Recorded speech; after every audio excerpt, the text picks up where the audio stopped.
Good evening, I'm Bob Faulkner. Along with my wife Tina, we're members of GiVE365. But this is the 15th grant round for GiVE365.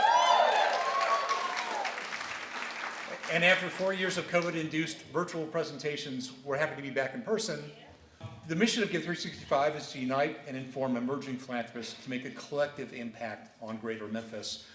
Another way of saying that is, together we can do more. The idea is simple, and I hope most of you know, but our 200 members give $1 a day, or $365 a year. Half of their donations support grant making this year, and the other half grows an endowment to support GiVE365 grant making forever. Today, that endowment stands at more than $780,000.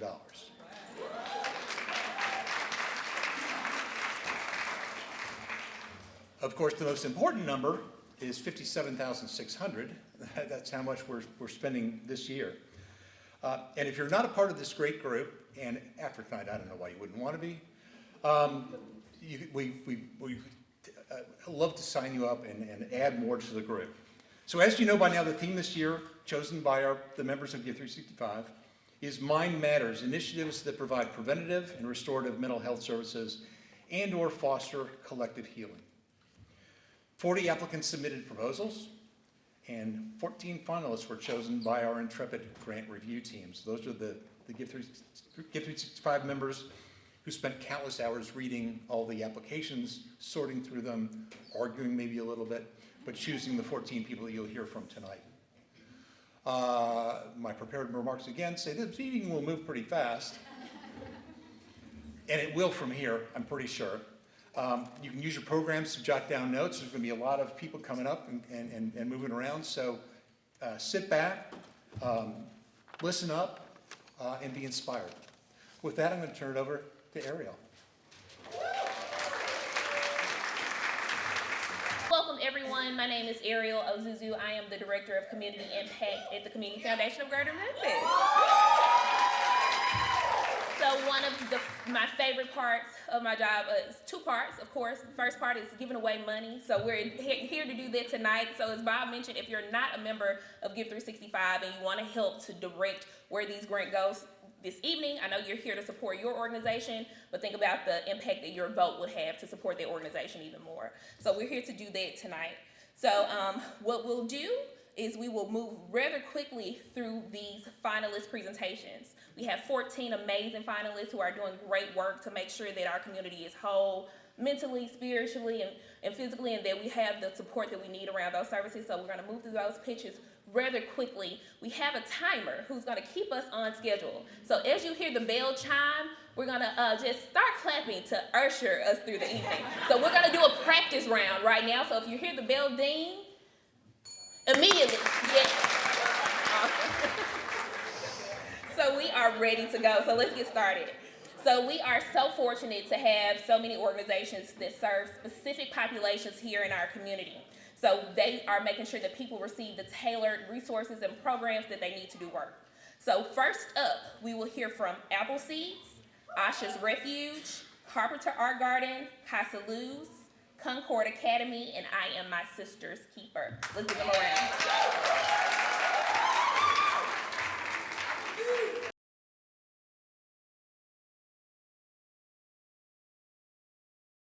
Hello, everybody. Good to see everybody. I am Iammysisterskeeper, the CEO and founder of Appleseeds. Woo!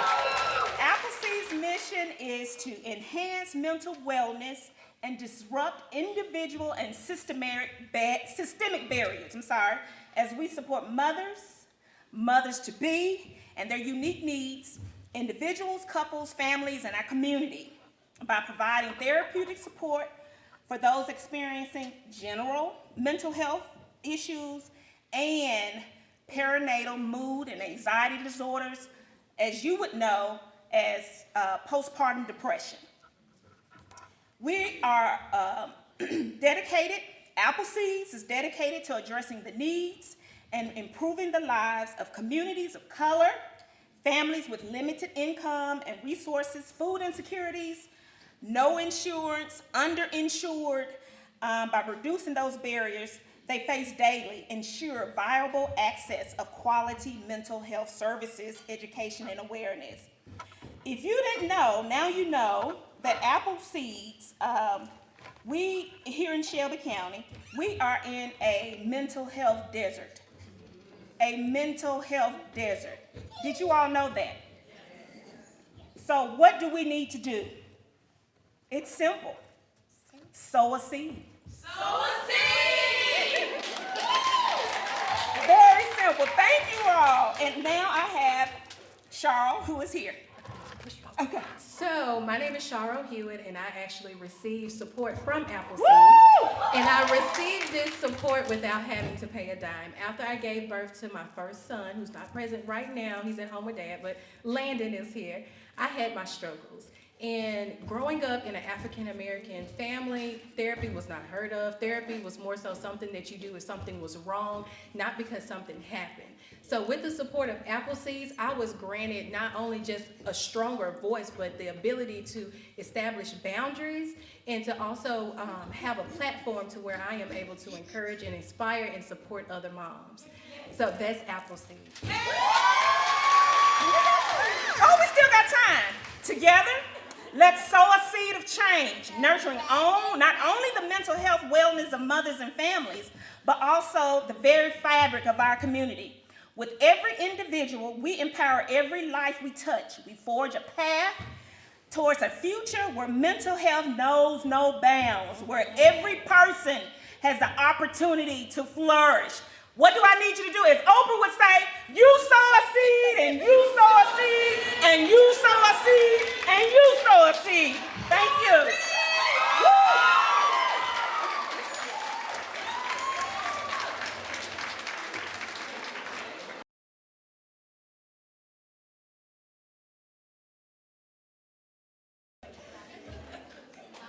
Good evening, and thank you, GiVE365 and Community Foundation, for inviting me to be a part of tonight's event. Being an adult child of two alcoholic and abusive parents, I know all too well the experience of trauma. My name is Jamie Jones, and I am the founder of Asha's Refuge. I accidentally became involved with refugees and immigrants after meeting an African refugee girl from Somalia who had barely escaped the civil war when she was only 10 years old. During her plight, she lost the use of her legs in a terrible vehicle accident. I met Asha 10 years later when she was 20 and befriended her as she faced a myriad of challenges trying to start her life over in the U.S., right here in Memphis.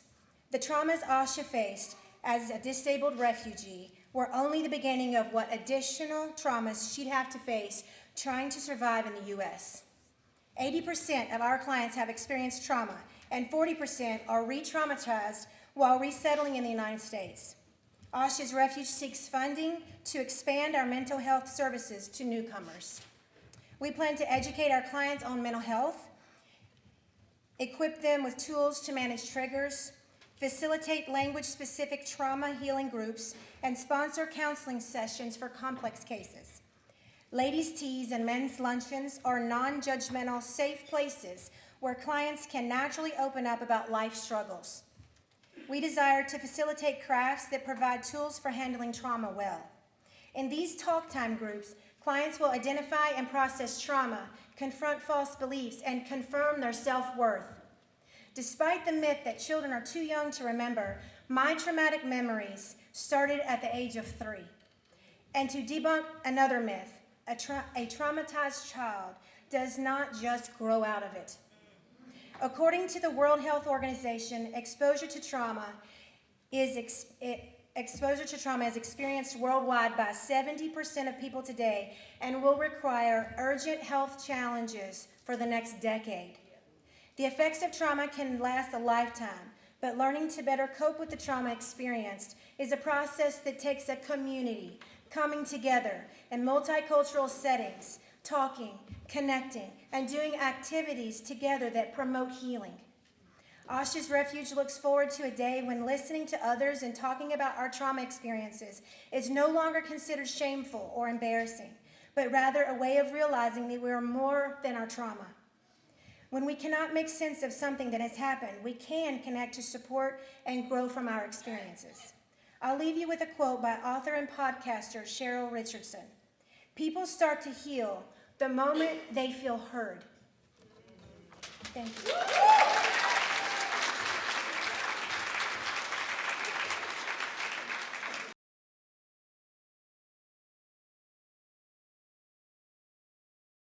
Good evening.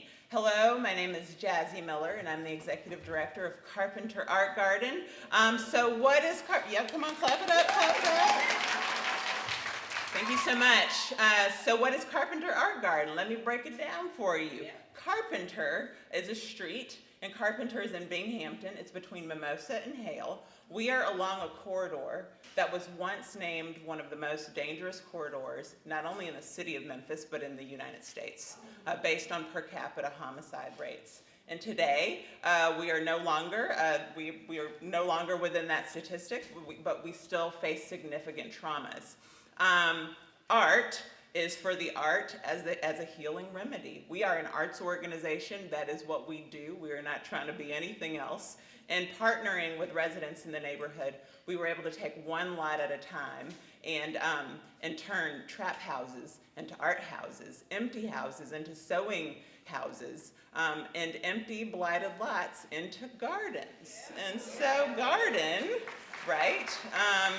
We simply seek to grow young creatives at Carpenter Art Garden. That is our mission, simply stated. And we do that through three core programs. So that's art education, which nurtures the mind, art intervention, which nurtures circumstances that arise out of poverty, and art as therapy. So that's where you guys come in.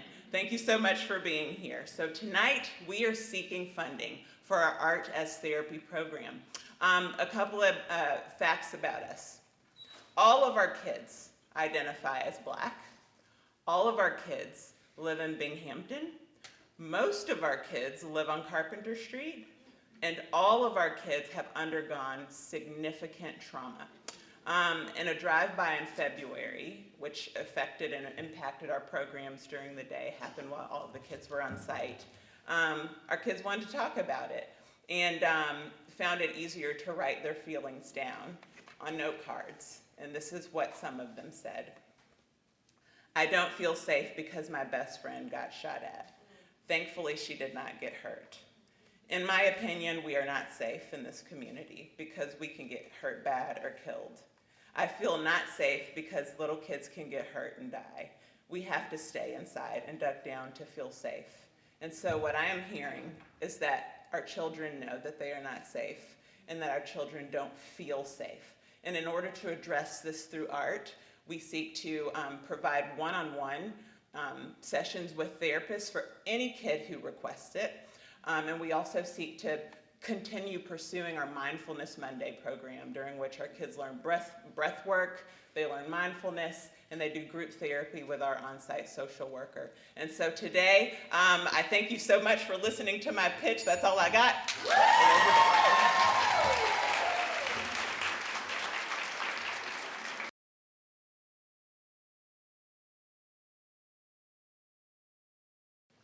Hi everyone, I'm Cindy Shaneberg. I'm operations consultant with CasaLuz.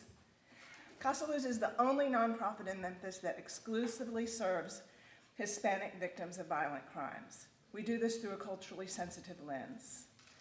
Our mission is to prevent and reduce domestic violence and other violent crimes in the Spanish-speaking community and to promote equal access to justice and other services.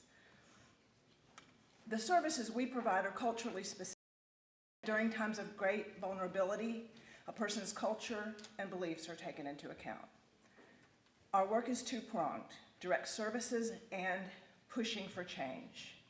Our direct services include legal advocacy, which encompasses assistance with police reports and orders of protection, safety planning, helping clients know their legal rights, and court accompaniment. Mental health services, support groups and classes, emergency assistance, community education and outreach.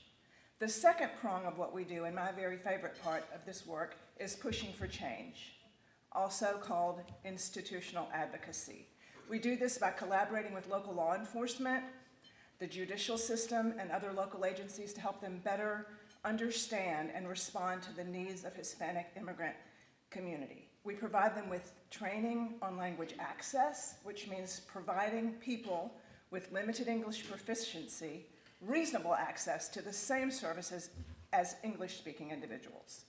Title VI of the Civil Rights Act of 1964, cultural sensitivity training, and how best to respond to limited English proficiency clients.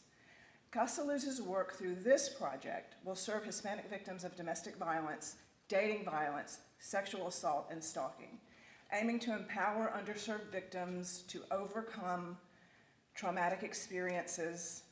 The project provides victims and their children with mental health services using a victim-centered and trauma-informed approach.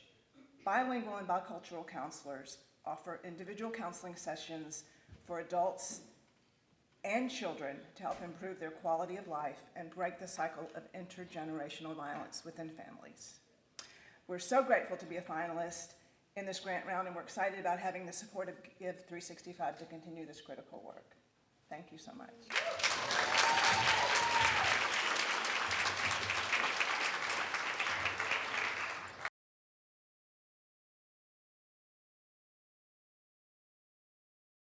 Good evening.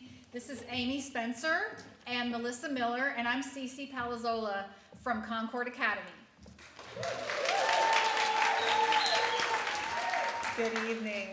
Tonight, I want to ask you to put yourself in the shoes of a parent whose child is struggling at school. They have trouble making friends, and they're failing most of their classes.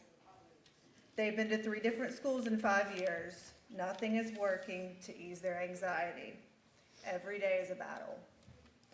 For 40 years, Concord Academy has been supporting our students' emotional growth, providing a sense of belonging, and celebrating their differences.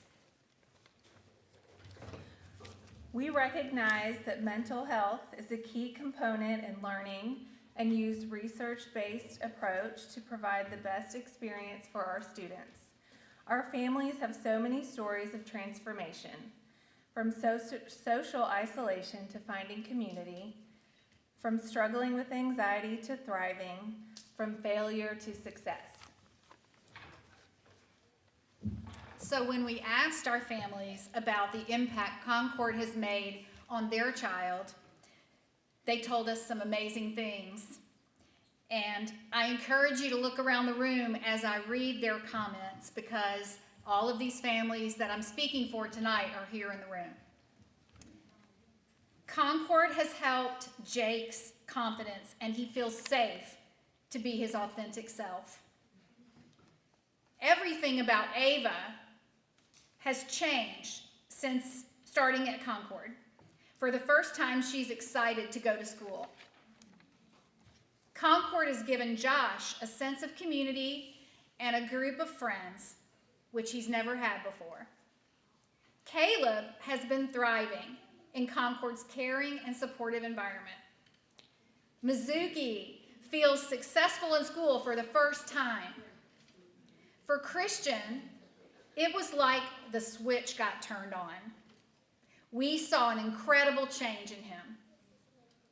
Now Alex, there you are. Now Alex has friends who really care about her. Our Sarah, lost my place, sorry, struggled before starting at Concord, and our whole family struggled with her. The school gave her the tools and the confidence to find success as an adult. Thanks to the academic focus, along with social emotional support at Concord, our Jake is living his best life possible. He is out there working and experiencing great success.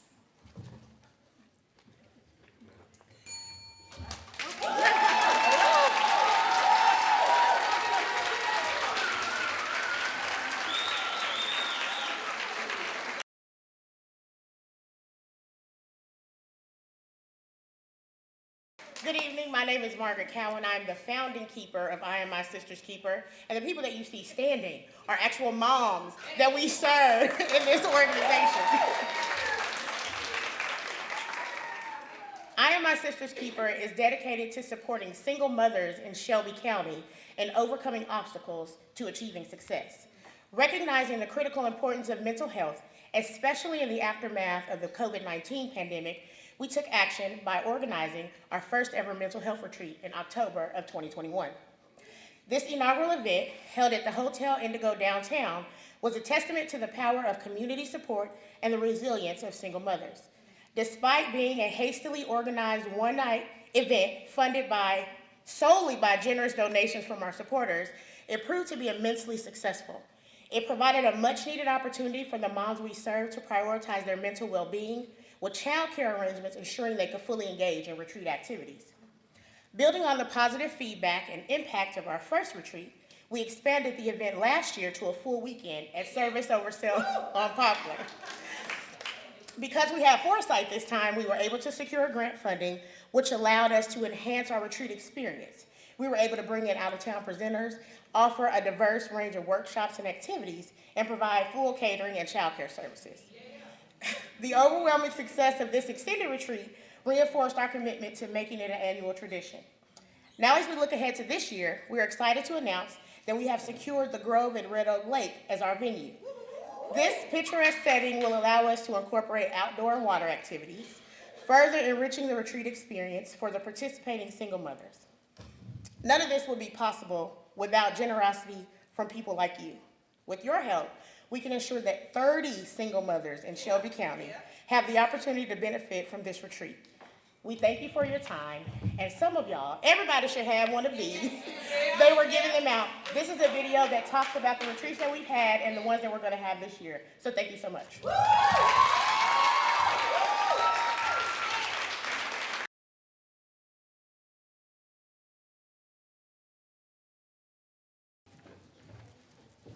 Viewer discretion advised. Good day, I am Dr. Crystal DeBerry, and on Sunday, my pastor gave us this same warning. Now let me explain. Learn to filter what you see and hear, because what they tell us is that people returning from jail and prison just need housing, employment, and life skills. Well, that is half the truth. Let's talk. I am the founder of Indomitable Women of Incarcerated Men, also known as Indomitable Families Affected by Incarceration, better known as IFAM. As the name implies, we help families and individuals impacted by incarceration, and I stand before you today to request $5,000 for IFAM to hire 2 therapists to conduct our free bi-weekly men and women group therapy sessions, or as we call them, support socials, our most notable services. Oftentimes, we are told the keys for success for the population include employment, life skills, and housing. Well, that sounds good. But what if I told you in 2015 we placed 6 men at a local warehouse, and after 5 to 6 months, employment was terminated or they did not return due to behaviors or symptoms that could have been managed with therapy? One reported the warehouse was too noisy and he was startled often, PTSD. I just didn't feel good, depressed. My daughter was sick and I didn't tell my supervisor because he wouldn't believe me, poor self-esteem and downtrodden. Without mental health services, some of those we serve won't be able to maintain employment. And if they can't work, they won't be able to purchase a car or afford stable housing. The master key is mental health services. The reentry process is draining, robs a person of motivation. IFAM started in 2014. I was the wife of a formerly incarcerated individual, and we have hosted over 278 support socials in person and virtually for men, women, and youth overcoming the aftermath of incarceration. Support socials equipped our members to combat our barriers associated with the trauma of incarceration, such as adjustment disorder, childhood trauma, and other coping skills to just navigate life is what we give them. Support socials serve as an outlet, safe space, and an informative session for all in attendance. Our past successes include rehabbing a home in the Evergreen Historical District in 2021. We're currently now rehabbing our second home, which will house 4 individuals. We were nominated for the Affiliate Organization of the Year in 2023 for the Mentor Memphis Grizzlies program, featured in At Home Memphis and Mid-South Magazine, and a High Ground News article in 2022. And we appeared on various news segments in Channel 3 and Action News 5. This year, Indomitable celebrated 10 years, and we are proud to say we are one of the few re-entry organizations who have always focused on Memphis. So in my Memphis voice, we've been doing it.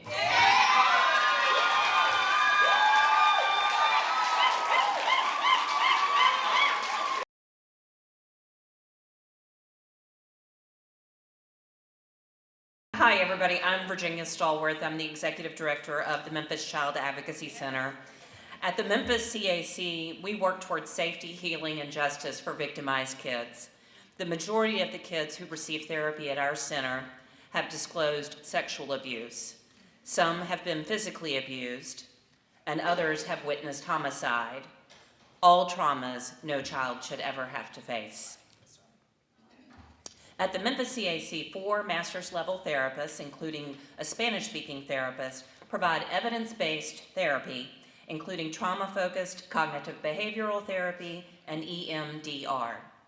We know firsthand the resiliency of our kids when we can provide the right kind of compassionate and professional support. That's what happens every day at the Memphis Child Advocacy Center. Our therapy services are provided to children aged 3 to 17, and the median age is typically a 10-year-old. Last year, 76% were girls and 64% were African American. In the early days of the pandemic, therapy was provided via telehealth. We are an essential service provider and a first responder agency. We have maintained that telehealth option on a limited basis since then, when it makes therapy more accessible for families. So far this year, 92% of therapy sessions were in person and 8% were telehealth. Last year, over half the children that we saw presented with PTSD symptoms.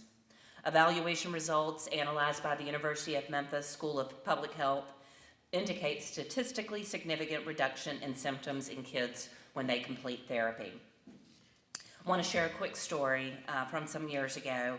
I was in line at a Wendy's fast food restaurant, and I was wearing my CAC branded polo shirt. And I'm just standing in line trying to figure out what I'm going to order, and this woman just rushes over to me, envelops me in a hug, and thanks me. Now, mind you, I'm a development person at the time, so I don't have the first-hand experience with the clients. It was a notable experience for me personally. And she told me, my child was served at the Child Advocacy Center. Y'all helped her, and today she is happy, she is laughing, she is taking piano lessons, and she's doing good in school. That's success, right? So our tagline at the Memphis CAC is, we help victims become children again, and that is exactly what happened for this young girl and happens for so many others who come through the doors of our center. I want to share that our funding request for therapy, thank you.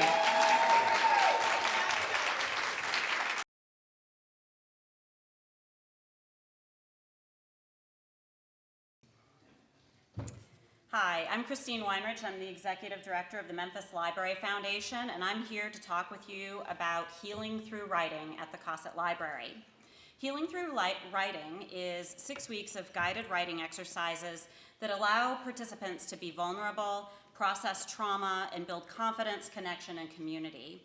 And it all culminates in the 7th week with a dinner event where the participants can invite their community and unveil their work created through the program and really experience a transformative release of emotion. But does writing really provide mental health services or foster collective healing? Actually, yes. There's a 2019 study that shows that a 6-week writing intervention actually increased resilience and decreased both stress and depression after trauma. And there are many other studies that show this. But I'm naturally a skeptic, so I decided to engage in a 2-hour workshop of guided writing to just kind of see how it worked. The first thing that happened was we were provided with a prompt and an example of writing that somebody else had created, and then we were asked to write for about 20 minutes whatever was triggered for us in our mind, emotions or stories related to the prompt. Then we were asked to consider reading our written work in front of the rest of the group, which the facilitator, who's here in the room, Victoria Johnson, hey Victoria, she called it a release, and I didn't really understand what that meant. Like, it's just reading your writing, right? Except when I got in front of that group and I read the words that I had put on the page, I felt lighter. I felt like the emotion that my body had been holding had been put out into this community that had been created, and they helped me share that burden in a way that was really surprising to me. And then afterward, when everybody who wanted to share was finished sharing, we had this really cathartic community experience where people were hugging each other and letting each other know what resonated about each other's stories. Somebody came up to me and hugged me and told me that my story resonated with them, and that just felt like we were seen in a way that was very unique. Later that night, I was still really emotional, and that surprised me. So I thought, wow, people who came to these programs with purpose, feeling trauma, must really be impacted by this. But is the Casa Library a perfect space for this program? Absolutely. We have a cafe so we can feed folks. It gets them to open up all the time. But also libraries are the gateway into a... I have 10 seconds left.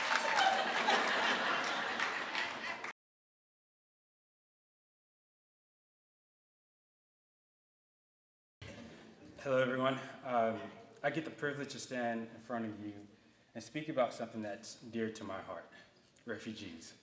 I was born in a refugee camp in Kenya over 20 years ago and came to the States in the early 2000s. As a refugee, I didn't have a home. I didn't have a place to belong. But when I came to the States, I was excited about this new opportunity. But then, as I lived in the first community that I was a part of, as I was playing outside, I got punched in the face one day and told to go back home. Where was I supposed to go to? My country is war-torn. The refugee camp that I was part of, I can't be resettled back there. The U.S. put me in this city, in this community, and here I am, a newcomer that doesn't know the language, doesn't know the people. And the first encounter that I get is to go back home. What is my identity in the States? What is my belonging? And when I have those experiences, what do I turn to? I can't communicate with the people. I don't have the same cultural background. And so I was lost. I was in a space in which I needed something, but it wasn't provided. Let me tell you about Refugee Empowerment Program. We like to call it REP. REP is a place for refugees and immigrants, an organization that holistically provides services to those who are new to our communities so that they have those needs that they have, the needs for belonging, the needs for protection met. At REP, there were familiar faces such as mine, refugees, those who also went through the same experience that I went through. They came from different countries, they had different backgrounds, but our similarities gave me something, a place in which I belonged. But during the early phases of REP, trauma and mental health wasn't an aspect of it. Why?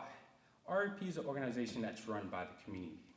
The refugee and immigrant community in terms of mental health and trauma is something in which is foreign to us, right? We experience it, but to put it into words, that is foreign, right? And so when you grow up in a community, in a household, in which these terms, these phrases aren't what you hear day to day, then you just live life as is without an outlet to be able to speak on it. Here at REP, we've developed two programs, our Bounce Back program and our Trauma Healing program. And I get to be part of those programs in the sense that that is something that I needed, but because I've had this experience, the kids that go through these programs, I get to walk alongside them in there. Because when they're in the school system, sorry about that. Thank you.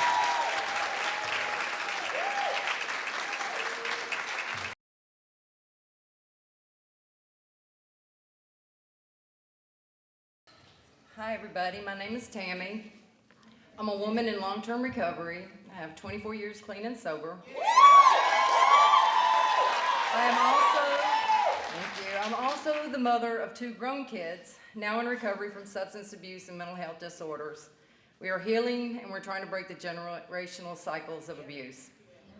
I am the founder and director of Roots Recovery Communities, where we offer safe recovery housing, refuge and resources to women recovering from substance abuse, and the co-occurring mental health disorders that go along with it.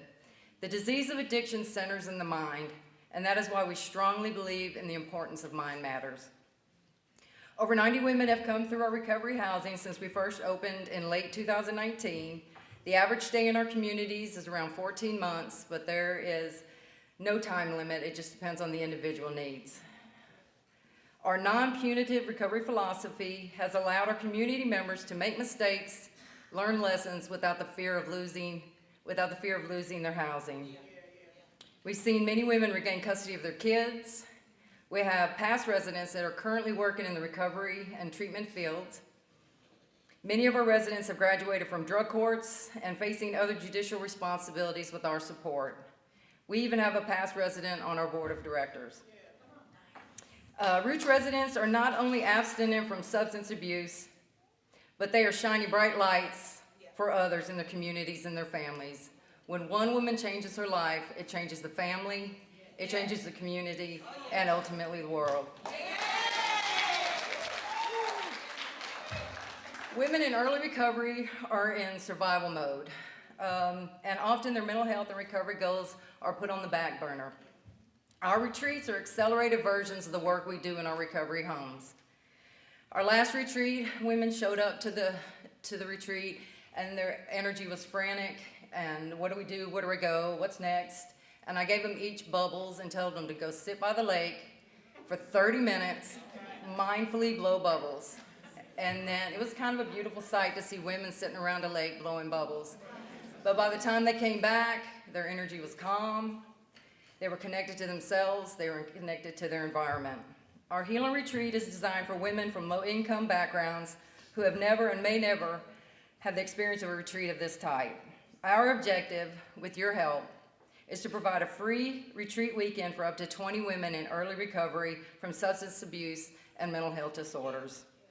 This approach aligns with Root's vision statement, which aims to ensure every woman has the opportunity to heal and recover regardless of their socioeconomic resources. We are a small grassroots organization with little funding, and that is why we are here tonight asking for your help. Mother Teresa said, "We can't all do great things."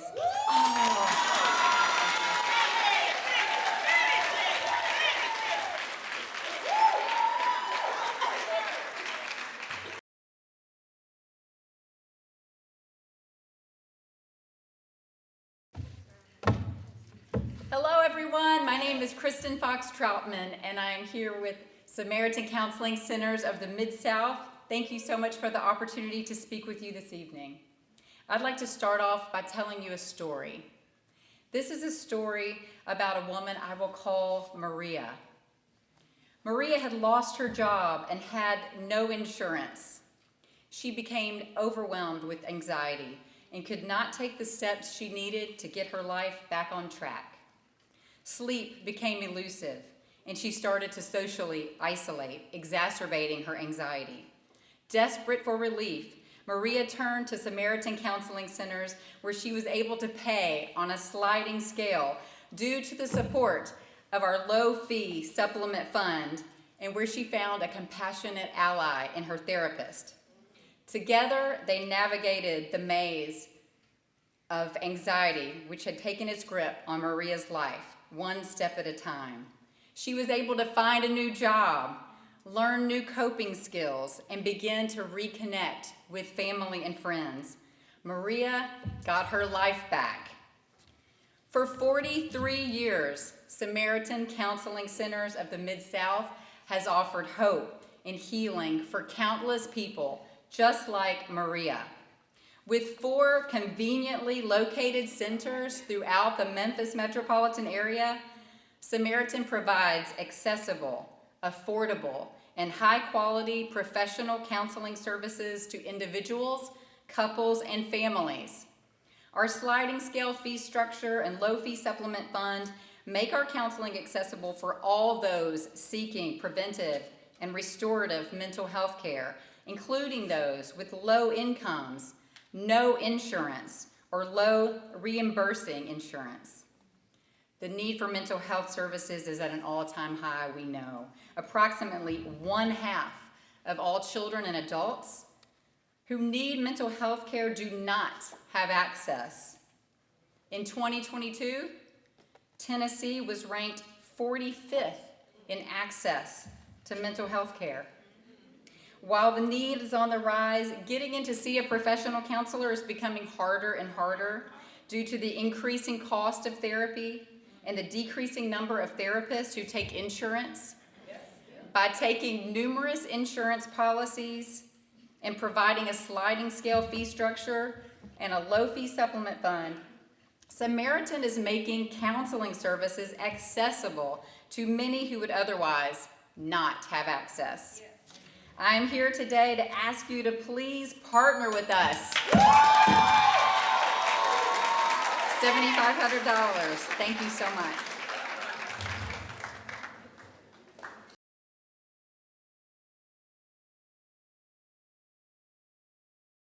Everybody turn and high five somebody. It's National High Five Day. And I'm asking you to do that because in this room are the individuals that provide the services, the support, and the solutions that we need in Memphis. And the biggest component of that is the mental health. For 20-some years, I served as an attorney and specifically as a guardian at Lytton in our juvenile courts. I represented youth and delinquencies, I represented children in dependency and neglects, and I walked alongside families when they faced termination. The biggest barrier to breaking the cycle in any of those was the mental health or the inner work services. Everything else was a revolving door. We couldn't incarcerate out the behaviors. We couldn't just go to rehab and not address what was going on inside. And as an attorney that stood in court watching the cycle repeat from a youth I represented to becoming a mother or a father to a grandparent, then raising their new grandchild, there weren't the solutions. So thank all of you for coming to the table to bring solutions. Now I get to be part of the solutions. I'm Autumn Chastain. I'm the CEO for Thistle and Bee here in Memphis. I implore you, because I know I'm going to get buzzed, go to the table. We have Abby, who is our lead clinician here, our lead therapist, and we have Samantha Brown, who is a graduate of our 2-year residential program, who is part of our mission, which is to be survivor-led, because she now is part of our staff as our residential program manager. She is a force. So please come to the table and find out more information. What we are is a 2-year residential program for women survivors of trafficking and addiction. In those 2 years, the women have the opportunity to be still, to do that inner work. And in doing that inner work, we also provide job skill trainings. We harvest honey from beehives, and the women make all the products that you see when you see the granolas and the honeys and things out. You see the pink, follow the pink. That is what our ladies do in their job skills. They learn that they have skills, they identify their strengths, and we help walk alongside them. Whether they have justice involvement, whether it's reunifying for families, we don't do the work for them, we walk beside them, but we give them the space for it to happen. We find organizations closing down around us because there isn't the funding. And so we have tried to identify. One thing that we do really well is our clinical services and the trauma-informed support that we have. So what we're asking for funding for is to maximize our $1 million match.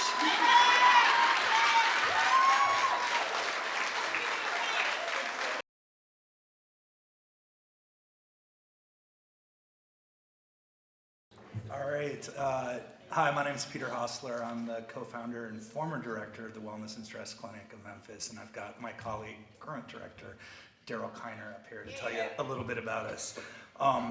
The Healing Word Counseling Center was in many ways started 20 years ago on the grounds of the Healing Center Baptist Church when a suicide occurred on those grounds. Bishop Young and his wife, Pastor Young, started a multi-decade commitment to working on mental health in the African American community. The terms they use are emotional fitness, and we are an outgrowth of that. In 2018, I, through a bunch of Memphis randomness, ended up in a meeting with Bishop and Pastor about expanding that to include primary care. The theory of the case was it was easier for people to come in and see a doctor about a cold than it was to see somebody about mental health. So the clinic was born to sort of create integrated primary and mental health care. We partner with many academic institutions in Memphis, and we're a totally barrier-free clinic, or we attempt to be one. We do everything from free Uber health rides. We take no money from anybody and primarily serve uninsured, some underinsured, and a large immigrants, undocumented, and refugees. Some of our partners are in the room right now. So the services that we provide are primary care services. Every person who comes in is screened for emotional fitness, and we attempt to engage them. Most of them, like many people expressed, have those issues going on. One of the things that I think is really great is we provide free mental health medications at our clinic for most of the things that people come into, and we're able to have them leave the clinic with those medications and also see social workers. And then we do other things, like during COVID, we had the only evening test site in the county by wave 2 and 3, trying to make low barrier on those things as well. And I'm going to turn it over to my colleague. So we believe that mental health access is a basic human right, and that's something that everybody should have. As you all know, he just said that our story started 20 years ago when somebody committed suicide on the church grounds. So we believe in reaching people and meeting people where they are. So we're asking for this funding for a nurse practitioner. So yes, everybody gets screened in the clinic, but we want to go out into the community, meet people where they are, go into their homes, meet them on the side of the streets, and provide access and care to them, because everybody deserves mental health care access.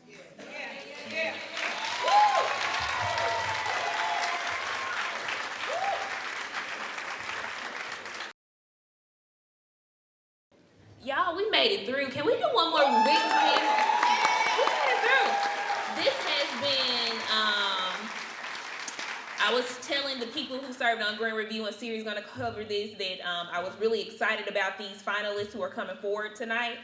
This has re-energized it and reminded me why I've been so excited. If you are not a member of GiVE365, this is the rich knowledge, the rich community that you can be a part of for just $1 a day, $30 a month, a subscription like Netflix, if you will. Join GiVE365 by clicking a QR code or going to GiVE365memphis.org so you're able to vote on tonight. But I just wanted to say that I've thoroughly enjoyed it, and thank you so much. I'll turn it over to Siri Fung for our closing remarks. Man, I feel really nervous that I'm gonna get dinged out here. So, let's do this. Again, thank you so much to our 14 finalists who came again. Another round of applause. I don't know how any of y'all are gonna choose just your top 5, but we're gonna try. I also really want to thank the GiVE365 members who were on Grant Review team. Do you mind standing up so we can recognize you if you served on Grant Review? So these wonderful folks helped us read all 40 of those applications and helped us to narrow it down to submit these 14 finalists. Thank you so much for the work that you do. And all right, here we go. Voting instructions. In your emails tonight after this event, you will get a link. Now this is you'll get one voting link per household. So if you are a GiVE365 member as a family, that's one vote per household. But as Ariel said, you can add more households. You can, if you and your spouse have differing opinions, now's your time to add a subscription or add a membership and vote twice.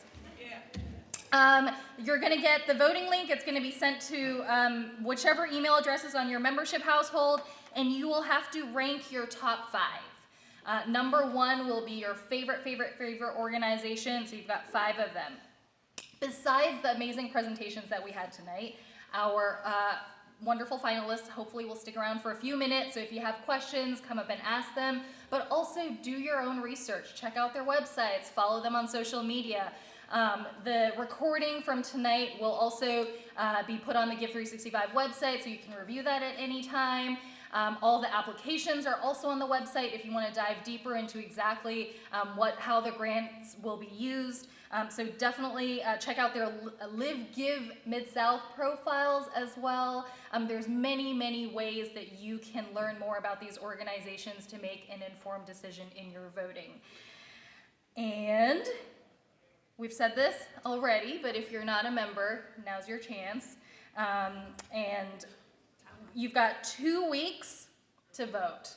So voting ends on Thursday, May 2nd. So you've got 2 weeks to make that decision. And then we will announce the final grant reviews, or the grant awards at the annual meeting for the Community Foundation, which is going to be held at Crosstown on May 21st. And members are going to get invitations to that pretty soon. So again, become a member. And that's all I got for you guys. Thank you so much for coming, and happy voting.